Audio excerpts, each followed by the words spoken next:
Friends, Namaskar and good evening. Sorry for the delay in starting.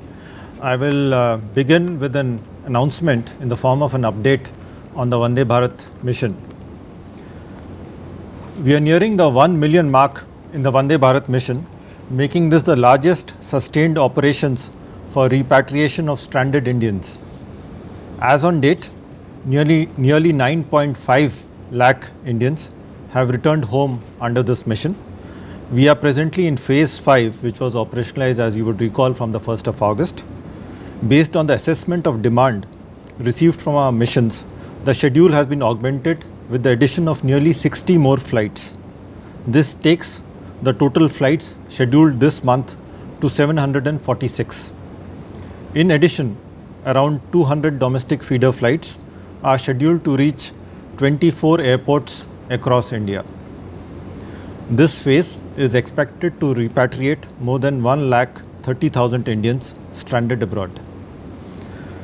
The bilateral arrangements for establishing the travel bubbles with the US, Germany and France continue to be in place. Multiple flights are operating from these countries and are providing onward connections. The Ministry of Civil Aviation is in discussion with some other countries to operationalize similar arrangements. So this is by way of the announcement. Now I'll move on to your questions. I'll request Yatin to take over, please. So the first set of questions is on Shri Kulbhushan Jadhav. Siddhant from Vion has asked, on Jadhav, has Pakistan reached out to India in the aftermath of Islamabad High Court judgment? Maha from CNN News 18 has asked, Pakistan says it has contacted India after court order to authorize India to appoint a lawyer for Kulbhushan Jadhav. Has the lawyer been appointed? Shrinjoy from Times Now has asked, what is the situation vis-a-vis Shri Kulbhushan Jadhav? See, we haven't received any communication from the government of Pakistan in this regard. You would have seen my statement made during the briefing on the 23rd of July. Pakistan needs to address the basic issues which pertain to an effective review in fulfillment and implementation of the ICJ judgment. And these basic issues pertain to one, making relevant documentation available to us, as well as providing unimpeded, unhindered and unconditional consular access to Kulbhushan Jadhav. So next set of questions are on Kerala gold smuggling case. Prashant from Asianet has asked, regarding Kerala gold smuggling case, has MEA received any reply from UAE on the request to question officers of the consulate? There are reports that 2 ministers of Kerala were in touch with the consulate violating protocols. Is MEA contemplating any action on this? Balagopal from Matrubhumi has asked, did India start the formal process of extradition of the alleged mastermind of Kerala gold smuggling case, Faisal Farid from UAE? It is reported in the media that NIA team is going to UAE for the investigation of the Kerala gold smuggling case. Has the government of India sought the permission from UAE for the NIA team to visit? Has the government sought the permission of UAE to interview Rashid Khamis al-Shemaili, former Charge d'Affaires at the UAE consulate Thiruvananthapuram, to whom the consignment of gold was addressed? Well, Prashant and Balgopal, you would know NIA investigation is underway, so I would not be able to comment on the specifics of the case. What I can confirm to you is MEA is extending all necessary facilitation for investigations. So next question is from Deepak Ranjan from PTI Bhasha. Pakistan के प्रधानमंत्री ने हाल ही में राजनीतिक नक्शा जारी किया। इसमें जम्मू कश्मीर, जूनागढ़ का इलाका शामिल है। नेपाल द्वारा कुछ दिनों पहले ही नए नक्शे को अंतर्राष्ट्रीय स्तर पर जारी करने की खबर आई थी। इस पर मंत्रालय की क्या प्रतिक्रिया है?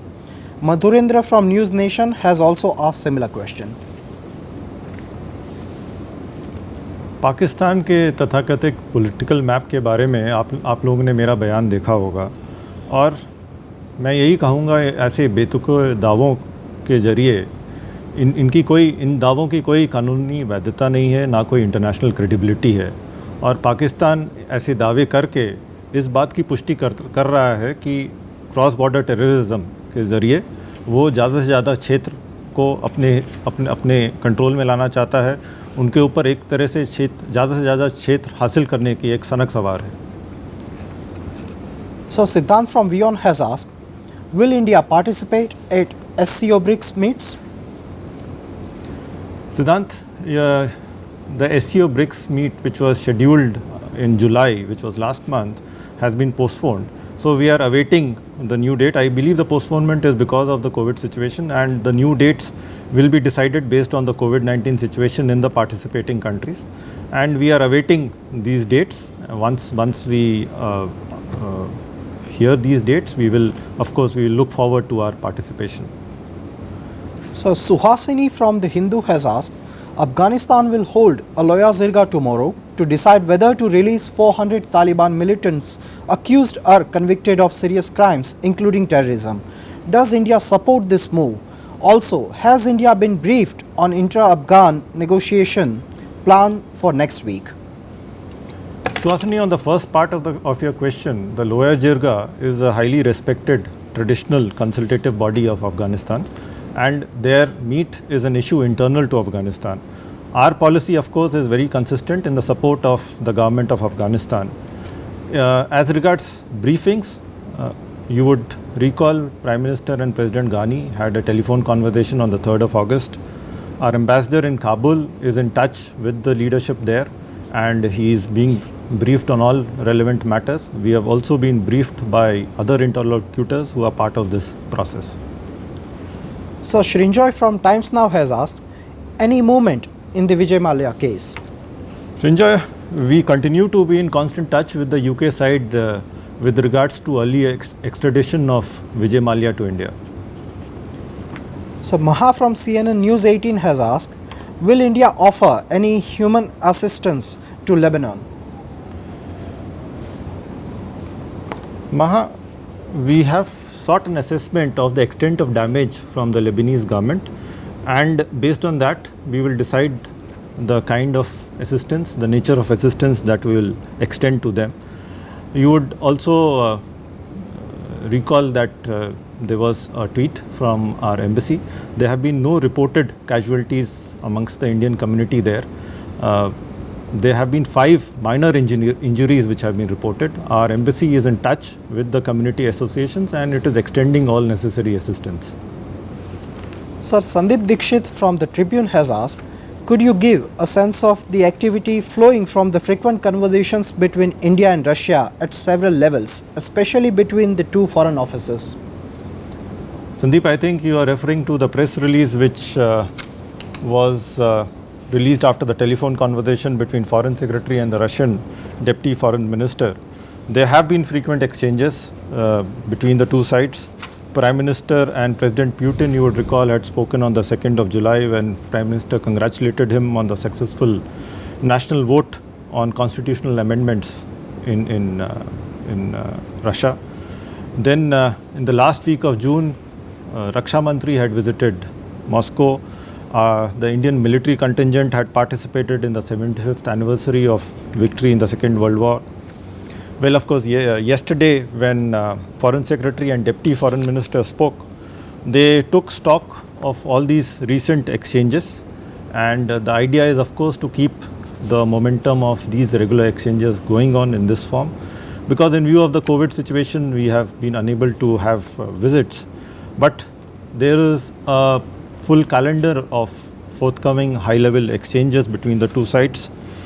The SCO BRICS Foreign Ministers meeting, the NSA meeting, the Defense Minister meeting is scheduled.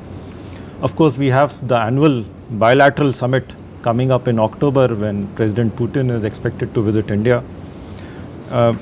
Also, as a part of these conversations, regional and international issues of interest have also been discussed. So Suhasini from The Hindu has asked, after China's statement on Jammu and Kashmir, the US Congress Bipartisan House Foreign Committee sent a letter to EM expressing concern about lack of normalcy in Jammu and Kashmir in view of continuing restrictions there. What is MEA's response to US Congress Committee? Narendra Nath from Navbharat Times has asked, Kashmir में धारा 370 को हटाने के 1 साल पूरा होने के मौके पर क्या भारत ने मित्र देशों को वहां के हालात के बारे में कोई जानकारी दी? See, regarding the letter from the chairman and ranking member, I think this letter reflects a strong bipartisan support for India in the US. Regarding the specific issue that you refer to, there have been several positive changes in the UT of J&K over the past 1 year, whether be it in terms of ensuring good governance or socio-economic development or developing justice to disadvantaged sections of the population. Elections have been held to block development councils in October 2019. The first ever Khelo India Winter Games were held in March 2020. Schools have been reopened. New educational facilities are being established. Provision of better health care, new health care facilities are coming up. Infrastructure development has taken place. Long pending projects have been completed. So all this certainly reflects return to complete normalcy. And we continue to be engaged with and brief our interlocutors, including the Congress in this regard, and we'll be happy to brief the congressmen.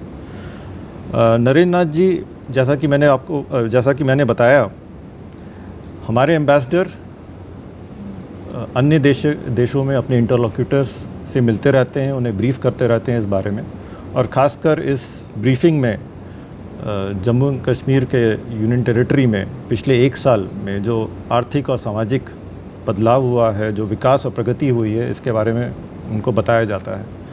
और हमारे सरकार ने जो महत्वपूर्ण कदम उठाए हैं, जो कि मैंने अभी बताया, शिक्षा के क्षेत्र में, स्वास्थ्य के क्षेत्र में, इंफ्रास्ट्रक्चर डेवलपमेंट के क्षेत्र में और अन्य क्षेत्रों में, जिससे कि आम नागरिकों के जीवन में जो बदलाव आया है, उसके बारे में कंटिन्यूस ब्रीफिंग दी जाती है। और हमारे एम्बेसडर जो है इसमें अपने इंटरलॉक्यूटर से मिलते रहते हैं, उन्हें ब्रीफ करते रहते हैं। So Suhasini from The Hindu has asked, China has called on Government of India to keep its commitment on Confucius Institute agreements. Could you please tell us whether MEA has recommended action against 2 Indian Confucius Institutes? Are they closer? Ranjit Kumar from Rakshak News has asked, are the functioning of the Confucius Institutes in India under review of the Government of India? The Ministry of External Affairs had issued detailed guidelines for establishment and functioning of foreign cultural centers, and these guidelines were issued in 2009. Now, these guidelines apply to any cultural center that is supported or sponsored by autonomous foreign organizations, including the Confucius Center. And under these guidelines, approval of MEA is required for any MOU or agreement that such centers might wish to enter with an Indian organization. So naturally, if any Indian institution were to enter into or has entered into an arrangement which would come under the purview of these guidelines, then it would require the approval of the government. As a corollary to this, if the approval was not taken when establishing such centers, then it is not in conformity with the guidelines. So next set of questions are on disengagement process. Vishnu Som from NDTV has asked, has China refused to move back further from the positions that it currently holds in the Fingers region along the Pangong Lake and in the Depsang area? Srinjoy from Times Now has asked, with PLA troops not going back from Finger 5 in Pangong and also other areas, what is the next course of action? Kadambani from NDTV India has asked, क्या चीन ने Pangong lake से पीछे हटने से इनकार कर दिया है? क्या वो भारत को इस लेक और फिंगर 4 से पीछे हटने को कह रहा है?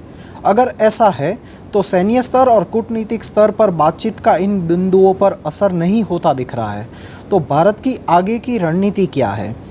Madhurendra from news nation has asked, Ladakh में चीन ने अब डिसएंगेजमेंट मना कर दिया है, कमांडर लेवल बैठक बेनतीजा रही, भारत की अगली रणनीति क्या रहेगी? Akhilesh Suman from Rajya Sabha has asked, what is the development on India and China border? How is the de-escalation and disengagement process going? Is it going to understating reach between NSA Doval and State Councillor Wang Yi? Similar questions have been asked by Siddhant from Vion, Maha from CNN News 18, Brahma Prakash from Z, Sridhar from Asian Age, Narendra Nath from Navbharat Times, Deepak Ranjan from PTI Bhasha, Anish from UNI, Shankar from India vs Disinfo, Ashok Sharma from AP, Elizabeth from Live Mint. As I've conveyed earlier, the special representatives of India and China had a telephone conversation on 5th July 2020 where they discussed the situation in the India-China border areas. The two special representatives had agreed that early and complete disengagement of the troops along the line of actual control and de-escalation from the India-China border areas in accordance with bilateral agreements and protocols and full restoration of peace and tranquility was essential for the smooth overall development of bilateral relations. India remains committed to this objective. We also expect the Chinese side that it will work with us sincerely for complete disengagement and de-escalation and full restoration of peace and tranquility in the border areas.